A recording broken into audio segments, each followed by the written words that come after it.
disarm the public. Now, tomorrow, gun violence survivor Gabby Giffords and Latino Victory Project will host their own town hall in El Paso. And joining us now is Mayra Macías with Latino Victory. Mayra, this is a pretty timely conversation given the events of August 3rd. What message are you all hoping to send? Well, Latino Victory is a national organization that usually does work mobilizing the Latino community.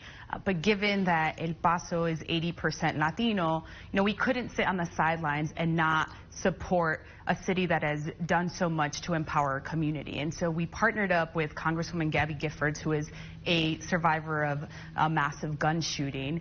And our purpose here is to listen firsthand to the community members, to bring legislators like Congresswoman Veronica Escobar, State Representative Cesar Blanco, and have a conversation of what's next. How do we move forward so that all folks feel safe in their own cities?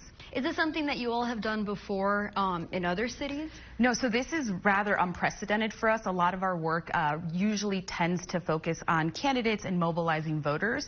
But before we can really focus on mobilizing voters, we need to make sure that our community feels safe. We can't forget that this was a targeted attack against Latinos, the largest domestic terrorist attack motivated by a white supremacist. And that's something that we need to grapple with as a community. And again, we can't move forward until we're having these conversations about what's next in terms of gun reform, but also in terms of the rising hate crimes under this administration.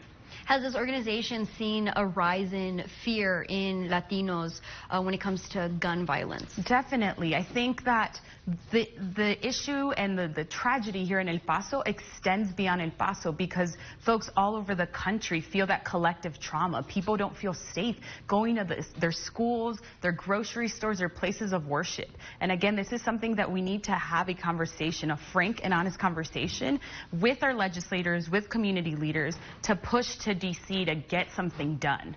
Does there appear to be fear in Latinos because of their roots? I think that we've seen more folks that are really hesitant to even speak Spanish in public. We recently conducted a poll that showed that Trump supporters overwhelmingly don't agree that folks in this country should speak Spanish. I believe the percentage is around 80%. It's an overwhelming number. And I think, again, this collective trauma seeping through all parts of the country. And we decided to launch this Texas tour and kick it off here in El Paso to create a safe space where a conversation can happen. But we're also going to be in Houston, San Antonio, and Dallas.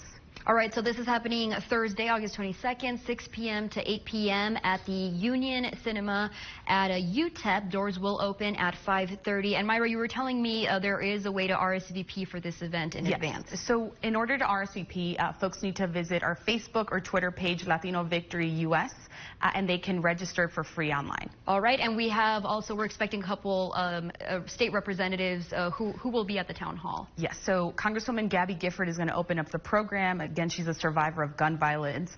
Our local Congresswoman Veronica Escobar, State Representative Cesar Blanco, national leaders on gun reform like Edna Chavez, and folks who focus on hate crime action items for our community. Perfect. Mayra, thank you so much for joining us this evening. Thank you. We'll have that information on our website for you at KTSM.